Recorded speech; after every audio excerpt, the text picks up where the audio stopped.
যেই গাজাকে ধ্বংস করে দিল, যেই লাফাকে ধ্বংস করে দিল, এই লাফাই হলো জাকারিয়া নবীর বাড়ি। আপনি কি জানেন 15,000-এর উপরে নবীর কবর এই গাজায়? আল্লাহু আকবার জোরে বলেন। আমি 2013 সালে ফিলিস্তিন সফর করেছি, আল্লাহ নিয়েছিলেন, গেছিলাম। এই গাজার মধ্যেই বাইতুল মুকাদ্দাসের অংশ পড়েছে। এই বাইতুল মুকাদ্দাস 100 বছর দাঁড়িয়ে থেকে আমার নবী সুলাইমান জেনের দ্বারা নির্মাণ করেছিলেন। সুলাইমান নবীর কবর এই বাইতুল মুকাদ্দাসের পাশে, দাউদ নবীর কবর বাইতুল মুকাদ্দাসের পাশে। আমি একজন নবীর কথা বলবো যাদের কবর এই গাজায় আছে, বাইতুল মুকাদ্দাসে, ফিলিস্তিনে আছে। তাদের নামগুলা শোনার পরে আল্লাহু আকবারের ধ্বনি দিয়ে আসমান জমিন কাঁপাইবা। অন্তত পয়গম্বররা কবরে বসে বুঝতে পারবে নওগাঁর মুসলমান এখনো পর্যন্ত আমার সন্তানের আমাদেরকে ভালোবাসে।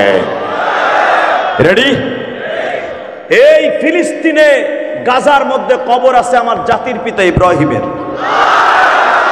এই গাজার মধ্যে ইদ্রিস নবীকে আল্লাহ আসমানে তুলে নিয়ে গেছে। এই গাজার মধ্যে দাঁড়িয়ে আমার বাবা, আপনার বাবা নবী সুলাইমান 100 বছর মৃত্যুর পরে দাঁড়িয়েছিলেন। এই গাজার মধ্যে আপনার আমার কলিজার টুকরা জাতির পিতা ইব্রাহিম একাধারে 40 বছর ছিলেন। এই গাজার মধ্যেই নবী ইব্রাহিমের কবর, এই গাজার মধ্যেই দাউদ নবীর কবর, এই গাজার মধ্যে ইয়াকুব নবীর কবর, এই গাজার মধ্যে ইসহাক নবীর কবর। কি মনে করলেন আপনি? সেই গাজারে ধ্বংস করে দিচ্ছে, বাইতুল মুকাদ্দাসকে ধ্বংস করে দিচ্ছে। আমার মালিক দেখতেছে, আমার মালিক দেখতেছে। সারা দুনিয়ার মুসলমান করে কি? ঠিক না বে ঠিক? আমার বিশ্বাস আবাবিল পাখির দ্বারা, আবাবিল ঝাঁকে ঝাঁকে পাখির দ্বারা যেমনি করে আব্রাহাকে ধ্বংস করে দিয়েছে, এই বেজরমা ইসরায়েলকেও ধ্বংস করে দিবে ইনশাল্লাহ। বলেন আল্লাহু আকবার জোরে বলেন তো দেখি। আল্লাহু আকবার আরো জোরে বলতে হবে। এই গাজার মধ্যে সালাউদ্দিন গাজীর বাড়ি, সালাউদ্দিন আইয়ুবের বাড়ি। এই গাজার মধ্যেই আইয়ুব আলাইহিস সালামের বাড়ি। মনে রাখতে হবে এতগুলো নবীর বাড়ি যেই ফিলিস্তিনে, যেই গাজায়, গাজার মুসলমান হয়তো ধ্বংস হয়ে যাবে, গাজা শব্দটা স্তব্ধ হয়ে যাবে, নিস্তানাবুদ হয়ে যাবে। ওখান থেকে ইনশাল্লাহ ইসলামের পতাকা একদিন না একদিন উত্তীর্ণ হবে আমার বিশ্বাস। কারণ আমার আল্লাহ যেখান থেকে বান্দা শেষ হয় ওখান থেকে মালিকের শুরু হয় ইনশাল্লাহ। বলেন আল্লাহু আকবার জোরে বলেন তো। ইসমাঈল আলাইহিস সালাতু ওয়াস সালাম তার বাবাকে সাথে নিয়ে বাইতুল্লাহ নির্মাণ করলেন। وَإِذْ يَرْفَعُ إِبْرَاهِيمُ الْقَوَاعِدَ مِنَ الْبَيْتِ وَإِسْمَاعِيلُ।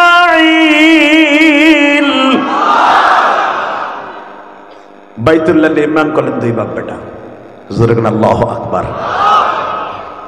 বাইতুল্লাহ নির্মাণ করার পরে ছোট্ট ভাই ইসহাক আলাইহিস সালাম আব্বার কাছে দরখাস্ত লেখছে, আব্বা আপনার বড় বিবি তার সন্তান আমি ইসহাক, আব্বা আমার ছেলে ইয়াকুব, আমরা চাইতেছিলাম আপনি আপনার বড় ছেলে ইসমাইলকে নিয়ে সাথে নিয়ে একটা কাবা ঘর নির্মাণ করলেন। আব্বা আমার মন চায় আপনি আমারও একটা মসজিদ বানায় দেন। সুবহানাল্লাহ। বাইতে যে কইও না, বোর খেতার মধ্যে যে কইও নবীর কথা কইতেছি আর তুমি চুপ করে বয়ে দে সুবহানাল্লাহ কয় ভুড়ি মাইছো। রেডি? একবার সুবহানাল্লাহ বলবেন, জান্নাতের ভিতরে আপনার নাম আপনার বাবার নাম সহ আল্লাহ একটা সুবহানাল্লাহ গাছ লাগাই দিবেন। এই তো একটু পাম দেওয়ার কারণে জোর হয়েছে, আর একটু পাম দেই হাদিস থেকে। এত বড় শেখুল হাদিস আমার পাশে বসা, মনে রাখবেন। এক সাহাবী বলে, ইয়া রাসূলুল্লাহ ওই গাছটা কত বড় দৈর্ঘ্য প্রস্থ হবে? নবী বলেন 500 বছর পর্যন্ত ওই গাছের নিচ দিয়ে দৌড়লে ওই গাছের ছাওয়া অতিক্রম করা সম্ভব না। আর এক সাহাবী বলে, হুজুর ওই সুবহানাল্লাহ আলহামদুলিল্লাহর গাছটা কি দিয়ে আমার মওলাই বানাবে? আমার আল্লাহ বললেন পুরা বডিটা থাকবে স্বর্ণের। পাতাগুলা থাকবে রূপার। জোরে বলে সুবহানাল্লাহ। আস্তে করবেন না জোরে করবেন? বলেন তো সুবহানাল্লাহ, বলেন তো আলহামদুলিল্লাহ, বলেন তো আল্লাহু আকবার। আল্লাহ তোমার বান্দাদেরকে আমি একটা আশা দিয়েছি, তোমার জান্নাতে একটা সুবহানাল্লাহ গাছ লাগাই দাও, এদের জন্য একটা আলহামদুলিল্লাহর গাছ লাগাই দাও। বাজান আপনারা প্রশ্ন করতে পারেন যে সুবহানাল্লাহ বললে লাভটা কি? কিয়ামতের মাঠে যখন চারটা সূর্য চারদিক থেকে উদিত হবে, আমার রব্বে কারীম আপনাকে ধরে নিয়ে ওই আপনার লাগানো সুবহানাল্লাহ গাছের নিচে বসতে দিবে। সেদিন বুঝবেন আপনার সুবহানাল্লাহ গাছে কত উপকার। ইনশাআল্লাহ বলেন। এরপরে সুবহানাল্লাহ জোরে বলবেন তো? আলহামদুলিল্লাহ জোরে বলবেন তো? আমি কোরআনের আয়াতগুলো যখন তিলাওয়াত করব, গলা ফাটাই আল্লাহু আকবার বলবেন। আমার মালিক আপনার নাম, আপনার বাবার নাম সহ আল্লাহু আকবার একটা গাছ আল্লাহ জান্নাতে লাগাই দিবেন। وَإِذْ يَرْفَعُ إِبْرَاهِيمُ الْقَوَاعِدَ مِنَ الْبَيْتِ وَإِسْمَاعِيلُ।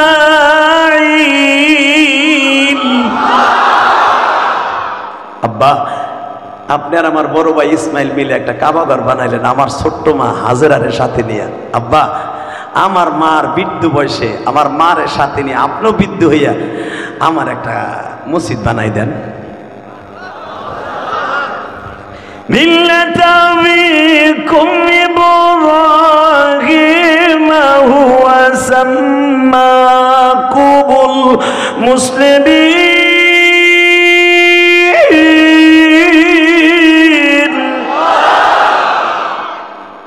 আমার আব্বা আপনার আব্বা ওই শেখ মুজিবার আব্বা না। মিল্লাতা আবিকুম ইব্রাহিম হুয়া সাম্মাকুমুল, জোরে জোরে হুয়া সাম্মাকুমুল।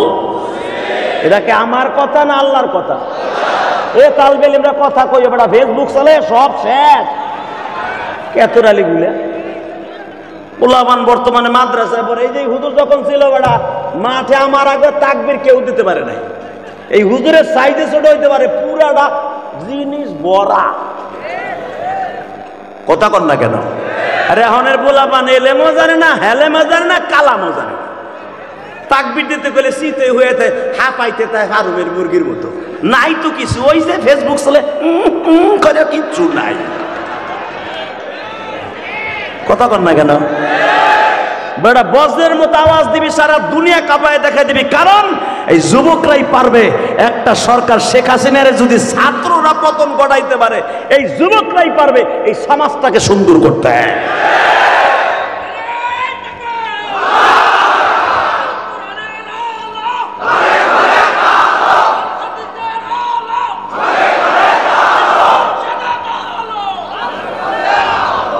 বাস সংসদে চলে এটাই ঠিক আছে ইনশাল্লাহ। বলেন রেডি? আমি আবার পড়ছি। মিল্লাতা আবিকুম ইব্রাহিম হুয়া সাম্মাকুমুল মুসলিমিন।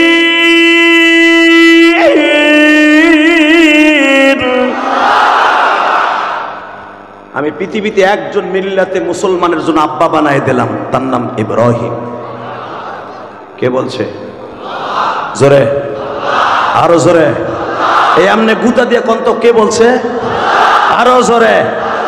জোর হলো না, জোর সে বলো আরো জোরে। জোর হলো না, ঘুমাইছিনি এবারে ভাই আল্লাহ। বড়া একসাথে আওয়াজ হবে মিল্লাতা আবিকুম ইব্রাহিম। ঘোষণা কে দিয়েছেন? বাগানের দিকে। আব্বা, আপনি আমার বড় ভাইয়ের একটা মসজিদ বানাই দিলেন, আমার একটা বানাই দিবেন না? যা বানাই দেব। কারণ ওইটা দেখতো কতদিন হয়েছে। আব্বা 40 বছর হয়ে গেছে বাইতুল্লাহ বানাইছেন। আব্বা আপনি কখন চলে যাবেন জানি না, আপনি খালি ভিত্তিটা স্থাপন করে যান।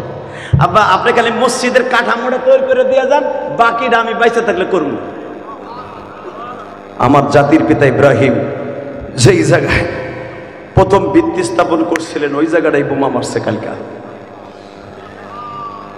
মরছে এই জন্য না, বউ অসুস্থ এই জন্য না, বাইতুল মুকাদ্দাসটারে ধ্বংস করে দিয়েছে এই জন্য কান্দা। যেখানে আমার আব্বা যান প্রথম পাথরটা গাছে চাকরে, এইখানে আমি 6টা পাথর দিয়ে গেলাম, এই 4টা 4খানে, আর এই 2টা দিয়ে গেলাম হলো দরজা, এখানে দরজা হবে। আমার আব্বা যেখানে দরজা লাগাই দিয়ে গেছে, কাবা বানাই দিয়ে গেছে, সর্বপ্রথম বাইতুল্লাহ কিবলা বানাই দিয়ে গেছে, আবার আব্বার সেই পাথরের উপরে প্রথম বোমা মারছে। শুধু এখানেই না, এই জায়গার ইতিহাস আরো শুনেন, যেখানে আমার নবী ইমামুল মুরসালিন খেতাব পেয়েছে ওই জায়গায় বোমা মারছে।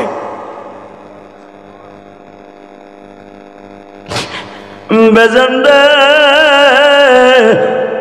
وآتينا موسى الكتاب وجعلناه هدى لبني إسرائيل ألا تتخذوا من دوني وكيلا। বেসন দেবার চোখের পানি ফেলায়া কাঁদবেন। আমি জানি না কার যেন জনম দুঃখিনী মা নাই গো। আমি ইলিয়াসুর রহমান জেহাদি 12 বছর বয়সে মা হারিয়েছি। মায়ের কষ্ট বুকে নিয়ে আলেম হইছি গো বাবা। আজকের মাহফিলের সভাপতিরাও হয়তো মা বাবা হারিয়ে ফেলেছে। এই মাসবার মধ্যে হাজার হাজার মানুষের মধ্যে এই 7 এপ্রিল এই গভীর রাত্রে কে যেন মায়ের কথা মনে করে কাঁদবা বাবা। আমার জনম দুঃখিনী মা গোপালগঞ্জের জমিনে ঘুমিয়ে আছে মা।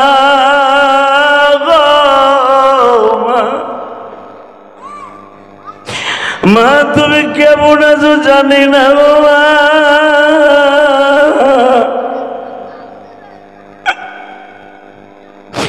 আমি ইলিয়াসকে মাদ্রাসায় দিয়েই কবরে চলে গেলাম মা। আমার মতো কত আলেম ভাইয়ের মা জানো মাদ্রাসায় দিয়েই কবরে চলিয়ে গেছে। আল্লাহ যাদের বাবা মা কবরে, কবরটা জান্নাতের বাগান বানায় দিবা। আজকে 7 এপ্রিল যারা চোখের পানি ফেলাইয়া এই কালনা কাটাবাড়ি নওগাঁ মহাদেবপুর মাহফিলে বসিয়া চোখের পানি ফেলাইয়া, আল্লাহ এটা আমার 2য় মাহফিল। এই মাহফিলে বসে যারা তোমার আল্লাহ বলে এখন ডাক দিবে, এই গভীর রাত্রে মা পাগলদের মায়ের কবর আযাবটা মাফ করে দিবা। এদের বাবাদের কবর আযাবটা মাফ করে দিবা। কারণ এখন গাজার মুসলমানের জন্য তারা কাঁদবে। আমার আব্বা জান ইব্রাহিমের ভিত্তি স্থাপন বাইতুল মুকাদ্দাসের কথা শুনে কাঁদবে। আমার আলেম ভাইদের আওয়াজগুলা তোমার আরশে আজিমে লয়ে যাইবা। যদি কখনো দরকার হয় গো মালিক, চোখের পানি দিয়ে ওয়াদা দিলাম গো, ওই বেঈমানগুলার কুত্তার মতো ঘুমাবো। কাকে রাজি আছো? আল্লাহকে তো হাত দেখায় দাও।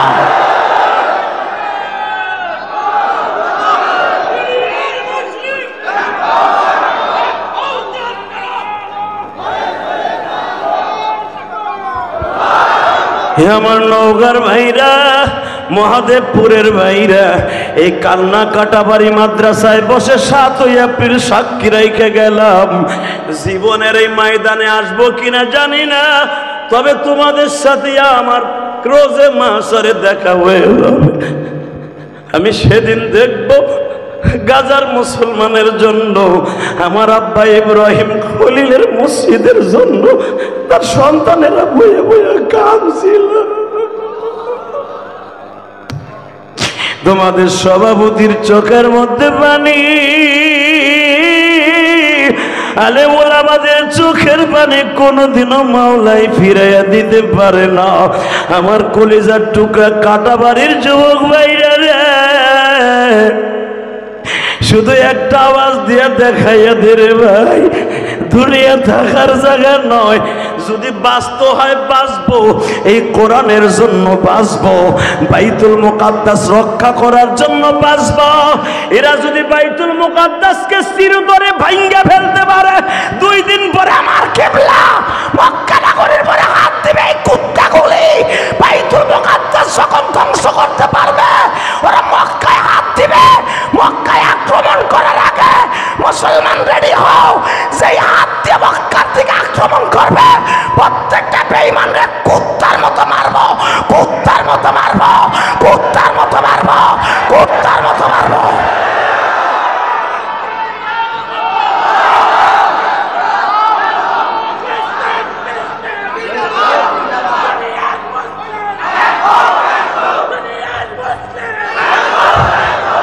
দেখ তোকে সভাপতি কান্দে, কারণ এই মক্কার ইতিহাসে হাদিসে পড়িয়েছে, বাইতুল মুকাদ্দাসের ইতিহাসে পড়িয়েছে হাদিসে। কারণ উলামা একরামের অন্তরটা কত বিজ্ঞত হয়ে গেছে বাবা। কারণ এই বাইতুল মুকাদ্দাস আপনার আমার জাতির পিতা ইব্রাহিমের হাতে বানানো। আল্লাহু আকবার জোরে বলতে পারলা না? জোরে জোরে জোরে জোরে জোরে। ইব্রাহিম আলাইহিস সালাম মৃত্যুর 2.5 মাস আগে ইসমাইল দিকে ডেকে ডেকে বলে, বাবা ইসমাইল রে, আমি আজ থেকে বাইতুল্লাহর ইমাম তোমাকে বানাই দিয়ে গেলাম, বনি জুরহুম গোত্রের নেতা তোমাকে বানাই দিয়ে গেলাম। বাবা সুন্দর দেখে একটা মসজিদ বানিয়ে যখন বানিয়েছি আল্লাহর হুকুমে, ওয়া ইদ ইয়ারফাউ ইব্রাহিমুল কওয়াইদা মিনাল বাইতি ওয়া ইসমাইল, বাবা আমার জীবনে আর কোনো আশা নাই, 2টা ছেলেরে 2টা বাইতুল্লাহ বানাই দিয়ে গেলাম। হ্যাঁ সুবহানাল্লাহ। বাইতে যে কই চান্দু চাচা মরার আগে আগ কইরা মরবা। মসজিদ বানানোর কথা কইলে তো ভাল লাগে না। যেই মসজিদ কর্তৃক আয়োজিত মাহফিল, ওই বাইতুল মুকাদ্দাস আর কাবা ঘরের ওই 2টা হলো সভাপতি আর সহসভাপতি। আজকের মাহফিলের সভাপতি 2 জন না, আর সারা দুনিয়ার মসজিদের সভাপতি আর সহসভাপতি হলো ওই 2টা। জিজ্ঞেস করাই হুজুরের কাছে, আল্লাহু আকবার জোরে বলতে পারো না? সভাপতি হলো বাইতুল্লাহ মক্কায়, আর ফিলিস্তিন যেটা ধ্বংস করে দেওয়ার জন্য চাইদার চালাইতেছে, এটা হলো সহসভাপতি। আল্লাহু আকবার জোরে বলো। ওই বাইতুল্লাহ নামাজ পড়লে 1 লক্ষ রেখাত সওয়াব পাবেন 1 রেখাতে, আর এই বাইতুল্লাহ নামাজ পড়লে বাইতুল মুকাদ্দাসে পড়লে 50,000 রেখাত। তাহলে সভাপতি এটা সহসভাপতি। আর সারা দুনিয়ার মসজিদ, নওগাঁর মসজিদ, গোপালগঞ্জের মসজিদ, রংপুর, দিনাজপুর, মাদারীপুর, শরীয়তপুর, মানিকগঞ্জ, গোপালগঞ্জ, কিশোরগঞ্জ, যত গঞ্জ আছে, পুর আছে, নওগাঁ আছে, নেয়ামতপুর আছে, পোষা আছে, মহাদেবপুর আছে, সব দুনিয়ার মসজিদের এরা হলো ওই 2 জনের আন্ডারে। সর্বপ্রথম পৃথিবীতে রহমত নাজেল হয়, প্রতিদিন 100 করে রহমত নাজেল আল্লাহ পৃথিবীতে করে।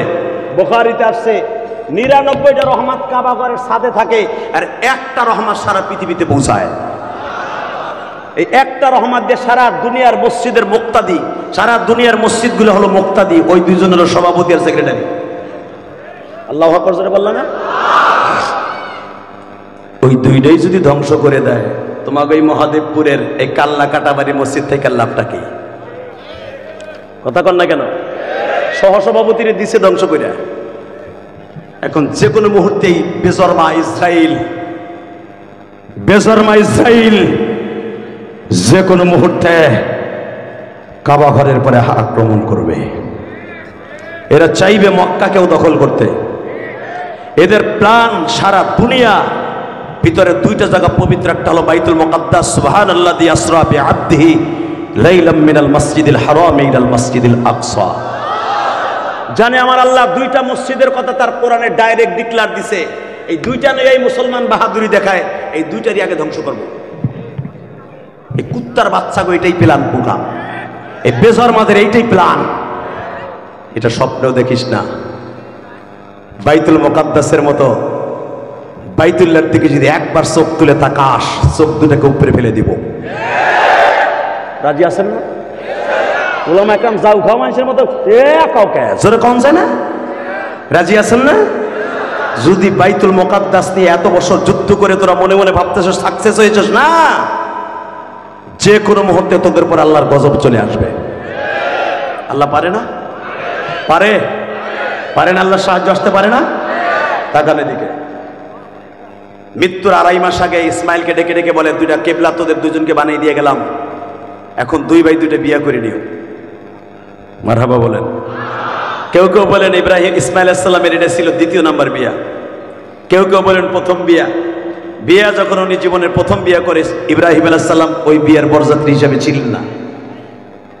বিবাহ কমপ্লিট হয়ে গেল, আব্বার কাছে চিঠি লিখলেন ইথারের মাধ্যমে, নবীদের ভাষা বাতাসের মাধ্যমে নবীদের কাছে কানে পৌঁছে যেত। ওলিদের কথা স্বপ্নের মাধ্যমে আর এক ওলির কাছে যাইতো। আল্লাহু আকবার জোরে বলতে পারলেন না? আপনাকে মন খারাপ, আমি অল্প সময়ের ভিতরে যাবো, কারণ শরীরটা এমনি আজকে দুর্বল। আমি এই জন্য জীবনও 2টা ওয়াজ করি না, বিশ্বাস করেন 2টা খেপ মারা অনেক কষ্ট। আমি 26 বছর ওয়াজ করি হুজুর, আপনি ভাইবেন না আমি 2 দিন আগের বক্তা। আমার ওয়াজের পর 26 বছর শেষ, যদিও দেখেন দাড়ি মোছ তেমন পাকে নাই। আমার গোপালগঞ্জ লাগো পাকে একটু দেরি কই দেই। হে মুসলমানের পোলা, ভালো করে বুঝেন, আমার বড় ছেলে মিশরে পড়ে, আল আজহারে পিএইচডি করার জন্য গেছে। মৌলানা মুফতি এবং বাংলাদেশ থেকে হাফেজ হইয়া আল আজহারে গেছে। ও বলে আব্বা মিশরের যে কালচার ওরা দেখলে মনে চায় বমি আহে। কয় কে?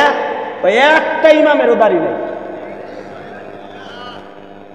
বললাম তুই যে দাড়ি রাখছো? কয় আব্বা আমাকে দাড়ি রাখতে অনেক কষ্ট হয়, আমরা বাংলাদেশি বিদায় অনেক টিকিটি শেষ করে, দাড়ির মধ্যে কি আছে কালাকা চিকা পাড়াচ্ছি পাড়াচ্ছি। চিন্তা করেন, ইসলাম ওরা চায় দাড়ির মধ্যে সীমাবদ্ধ না, ইসলামকে চিরতর স্তব্ধ করে দিতে চায়। কারণ ফেরাউনের কালচার এখনো পর্যন্ত ওই শয়তানগুলোর মধ্যে আছে। কথা বলেন না কেন? কষ্ট হইতেছে? অজ্ঞামী তারপর আজকে ওয়াজ করে দিয়ে যায় আপনাকে। আর তাহার নিয়ে তো না নাই, আর আশাও নাই। এই যে এই পোলাটা আপনাকে মেজবা, এই অনেক দিন ধরে ঘুরতেছে হুজুর আপনাকে দিয়া, বিশেষ করে আপনারে দিয়ে, আপনি আমার শায়েখ, ওর মাদ্রাসায় 2-3 বার গেছি, ওর সভাপতি আমার অনেক ভক্ত। তো হুজুর আমার গ্রামের বাড়ি একদিন নিমু। আমি কই দূর, আমার নিয়ে আর ওই গিরে বল আছে। কয় হুজুর আপনারে আমি নিমু। ঠিক আছে, রমজানের পরে নাও। রফিকুল ইসলাম মাদানী সাহেবের দাওয়াত দিছি, নুরানি সাহেবের দাওয়াত দিছি। আমি বললাম এত সুপারস্টারের মধ্যে আমারে দাওয়াত দিবা, কেমনে কি করবা? কয় হুজুর আর একটা সাথে বড়াইনি মনে দিয়েছে আমার ডুয়েল সিম ধরাইয়া, যেখানে এনে গুটাই এলাম একটু আগে, খেপারটা মাইরে এলাম। ও সভাপতি সাহেব, হেরা আমারে ছাড়বো 10:30টায়, হেরা পোস্টারে লেখছে আমার বাদ মাগরিব বয়ান, এ মগারা উঠাইছে আমারে 8:30টায়, ইশারের পরে। ওরাও চিন্তা করছে রফিকুল ইসলাম মাদানী ওখানে মারতাছে, এখন আমি বাইরে আইছি, মাদানী আসা পর্যন্ত আমারে দিয়ে মারাবো। আমি কি এতই চালাক? আমি দাম করে ও ছেড়ে দিয়ে মাঝখান থেকে, কারণ এইটা আমার আসল, ওইটা হলো আমার ফরা। কথা বলেন না কেন? এটা আমি আগে দাওয়াত পেয়েছি। আমি যদি জানতাম মেজবা আর 8টা খেপ আমার লইছে, আমি এনে আইতামই না, একটাও আইতাম না। কারণ আমি 2টা ওয়াজ করতে চাই না, কারণ আমার লং টাইম লাগে। আমি 26 বছর ওয়াজ করি, কোনোদিন 2টা ওয়াজ করি না। 5 লাখ টাকা দিলে আমি 2টা ওয়াজ করি না, কারণ 2টা ওয়াজ করলে কোনো ওয়াজের হক আদায় হয় না। আমিও নাইমে আসলাম, আমার মনে হয় 4 ভাগের 1 ভাগ লোক মাঠে নাই। মাদানি যাই হয়তো চিৎকার মিক্কার দিলে 2-4 জন হইতেও পারে, যাই তো মনটা যাবে খারাপ। এই জন্য 2টা প্রধান বক্তা একই মঞ্চে কোনোদিন রাখবেন না। আল্লাহ কবুল করুক, জোর করে আমিন। আরো জোর বলে আমিন। তাকানের দিকে, মনটা আল্লাহর দিকে দেন, দিলটাকে আল্লাহর দিকে দিয়ে চোখটাকে আমার দিকে রাখেন। কে কইছে আপনার গুনাহ মাফ হইব না? এ কোরআন হাতে নিয়ে বললাম, এই হাজার হাজার মানুষের মধ্যে একজন না একজন আল্লাহর ওলি আছে, আছে না? আছে। আর ওলিদের কথা কোনো দিন আল্লাহ, ওলিদের কথা কোনো দিন আল্লাহ বিফলে দিবে না, ইনশাল্লাহ বলেন। আর আমার মন কেন জানে বলে আজকের দোয়া কবুল হবে, কারণ আমি মাত্র 10 দিন আগে মক্কার থেকে আইছি। এই যে আমার যে মাথায় চুল দেখতেছে, এটা মক্কার থেকে কাইটে আইছি। আমি 27শে রমজান বাংলাদেশে আসছি, আলহামদুলিল্লাহ বলতে পারলেন না? 10 দিন হয়েছে আসছি। আর তো আমরা মুসাফির, আমাদের সাথে হাত তুললে আমার মালিক মনে হয় হাতটা ফিরাই দিবে না। এবার চোখের পানি ফেলে কাঁদবেন, বহুত আসছেন। রেডি? আব্বা আপনি বলছিলেন আমি বিয়ে করে লাইছি, আসেন। ইব্রাহিম আলাইহিস সালাম বললেন, বাবা বিয়ে করছ? হ্যাঁ। আব্বা আসেন। ইব্রাহিম আলাইহিস সালাম জেরুজালেম থেকে সেই 15,000 কিলোমিটার দূর থেকে রওনা দিলেন পুত্রবধূ দেখার জন্য। জোরে কথা আল্লাহু আকবার। আমারে মেজবা বলে দিছে মা বাবার কিছু ওয়াজ করতে, চিন্তা করলাম এইটা স্যার আর কাছে কিছু নাই, কারণ বাইতুল মুকাদ্দাসের ওয়াজও করার দরকার, মা বাবার ওয়াজও করার দরকার, ঠিক না বেঠিক? তাকান এদিকে। আমার আব্বা, আপনার আব্বা প্রথম পোলা বিয়ে করতেছে, আব্বা নাই, আব্বা লিখে দিছে আপনি বিয়ে করেন, আমি রাজি আছি। আর আমাকে এই যুগের পোলা বলতে আব্বারে কি জিগাবে? ছাতা। ও মোবাইলের মধ্যে ইচিংকিম পাকা মারছে, কবে জানো হানিফ গাড়িতে উড়ে গাপ তুলে যে ঘর ভাড়া দিছে। কথা কন না কেন? হে চাচা কথা কও, তোমার নাতিও তো ওই কাম করছে, বুড়া বইয়ে বইয়ে চুপ করে বইয়ে রয়েছে কাঠামের মতো। কথা কন না কেন? আব্বা মারে না জানায় বিয়ে করবি, এই কোরআন হাতে নিয়ে বললাম হুজুর ফতোয়া দিবে তোর বউ 3 মাস পরে থাকবো না, অথবা প্রতিদিন তোর ঘরের মধ্যে ওহুদের যুদ্ধ আর বদরের যুদ্ধ হইব, তোর বউরে তোর ঘুষে খাটের নিচে এক বেলা ফেলাইব, পরের বেলা আবার তুই বালিশ চাপা দিবি, লাস্টে ওই বউ নাং আর একটা ধরে তোরে মাইরে তুই আর একজন লেগে যাইব গা। তাহলে এটা মা বাবার বরদর ফসল। কথা কন না কেন? জোরে কন। কষ্ট হইতেছে অজ্ঞামী, তারপরে আজকে শেষ ওয়াজ করে দিয়ে যাই। বাজান রে আমার দিকে তাকান, আল্লাহর খলিল আমার আব্বা, আপনার আব্বা ছেলে পারমিশন দিছে, ও ইসমাইল বাবা আমার অনুমতি আছে, আপনি বিবাহ করিয়ে লন। বিবাহ করা হয়ে গেছে। রাতের অন্ধকারে একদিন ইব্রাহিম খলিল স্বপ্নে দেখা, আর মৃত্যু কবে জানো হয়ে যায় গো, সন্তান নিয়ে কাবাঘর নির্মাণ করলাম, আমার ছোট বিবিকে ইসমাইলকে দিয়া কাবাঘরের মুতল্লি বানাই দিয়ে আসলাম। আরে পুত্রবধূরা একটু দেখা মরতে চাই গো মালিক। আল্লাহর খলিল জেরুজালেম থেকে বাইতুল মুকাদ্দাস এই গাজা শহর থেকে রওনা দিলেন বাবা। কয়েক সপ্তাহ হাঁটার পরে বাজান জাবালে কাবা, যেটাকে এখন বলা হয়, ও বাজান যেই পাহাড় থেকে পাথর কেটে কেটে আমার আব্বা ইসমাইল এবং ইব্রাহিম দুইজনে কাবা ঘর নির্মাণ করেছিলেন, ওই জাবালে কাবার ওখানে ইব্রাহিম খলিল রোড দিয়া জাবালে ওমরের সামনে দিয়া জেন্তা কবর যেখানে মেয়েদেরকে দেয়া হইতো, ওই জায়গায় দাঁড়ায় আমার আব্বা, আপনার আব্বা বাবে উমরা দিয়া। কাবাঘর তখন ছিল বাবা এরকম নিচা, পাহাড় গুলা ছিল চারিদিকে, এইদিকে জাবালে সাফা, এইদিকে মারওয়া, পিছনে জাবালে আবি কুবাইস, এইদিকে জাবালে উমর, ওই পাশে জাবালে খুবাইব, এই পাশে জাবালে সারা, এই পাশে হইতাছে বাবা জাবালে কাবা। এই কয়েকটা পাহাড়ের মাঝখানে আপনার আব্বা আমার আব্বা পাহাড়ের ওখানে দাঁড়াইয়া দেখে ছোট্ট ছোট্ট ছেলেরা খেলা করে, জিজ্ঞেস করতেছে ইসমাইল কই আছে বলতে পারো? আমাদের ইমাম সাহেব সফরে গেছে। মারহাবা কর, আরো জোরে, আরো জোরে।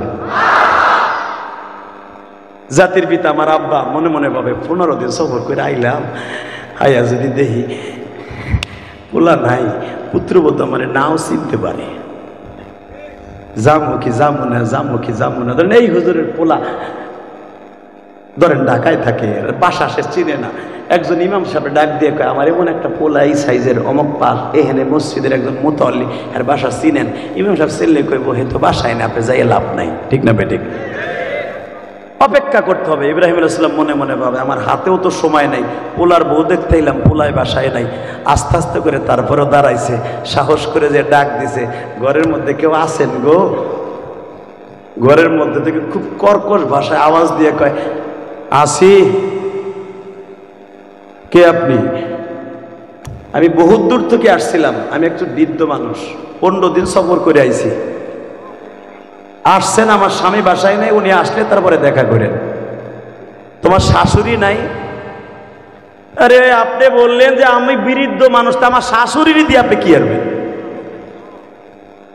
কর্কশ ভাষা শুনে ইব্রাহিম আলাইহিস সালামের অন্তরটা ক্ষত বিক্ষত হয়ে গেল।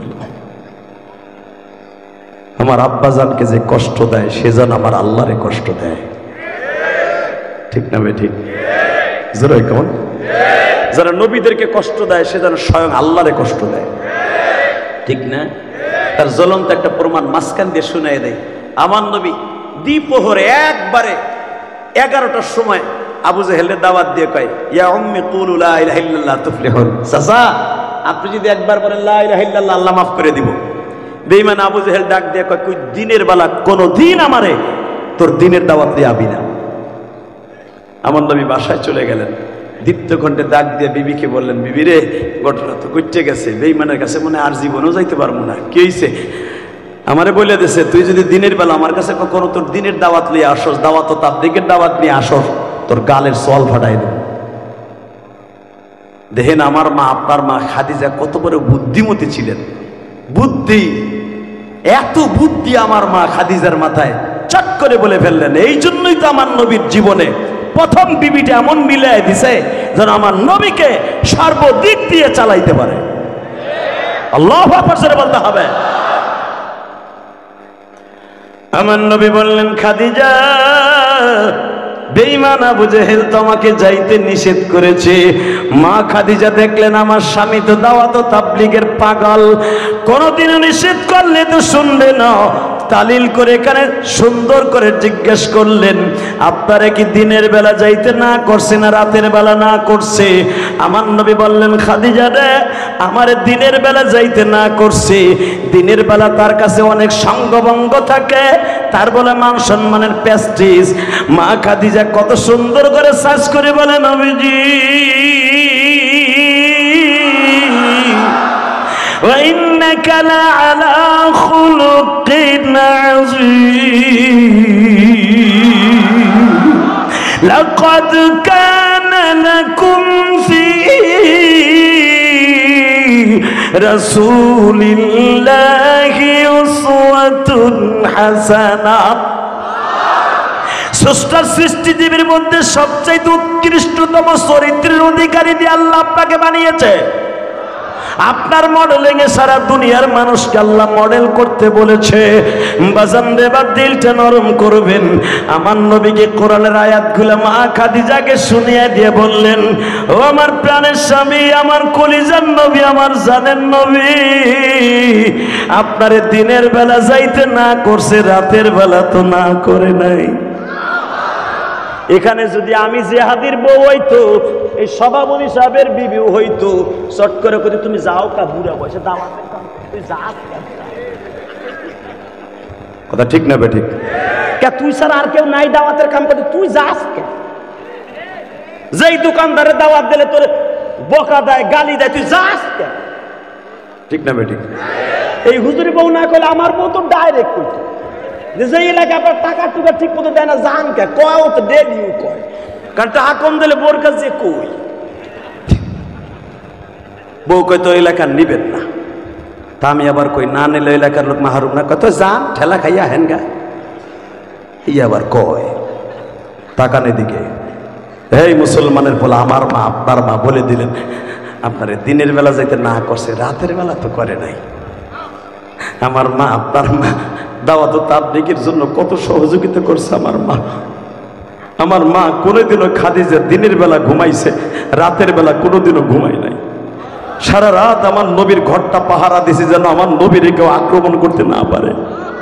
কারণ তখন আমার নবীকে দাওয়াতের কাজ করা নিষেধ ছিল, কারণ সারা রাত সারা দিন আমার নবী দাওয়াত ও তাবলীগের কাজ করবে, বিবি নিয়ে ঘুমাবে, আমি আল্লাহ সুরে ডাক দিব, আমি আয়াতখানা পড়ব, আপনি আওয়াজ দিবেন, ইয়া আইয়ুহাল মুযাম্মিল কুমিল লাইলা ইল্লা ক্বালিলা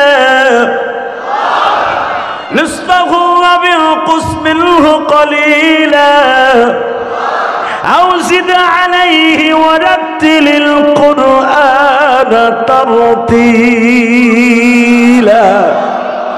ও নবী, ঘুমাই রেছেন চাদর গায়ে দিয়ে, বলে ওঠেন না, কুমিল লাইলা ইল্লা কলিলা নিসফাহু ওয়া ইনকুস মিনহু কলিলা, অর্ধেক ঘুমান আর আমি আল্লাহর সাথে অর্ধেক রাত প্রেম করেন। উম্মতের লেগে কানবেন না, ওঠেন ওঠেন। মা আয়েশা এই জন্য বলেন, বাবুন নওয়াফিল, বুখারীতে আসছে যে রাত 12টার পরে আমি কোনোদিন আমার প্রাণের কলিজার টুকরা নবীরে আমার চাদরের নিচে পাই না। আমি কোলবালিশ আমার নবী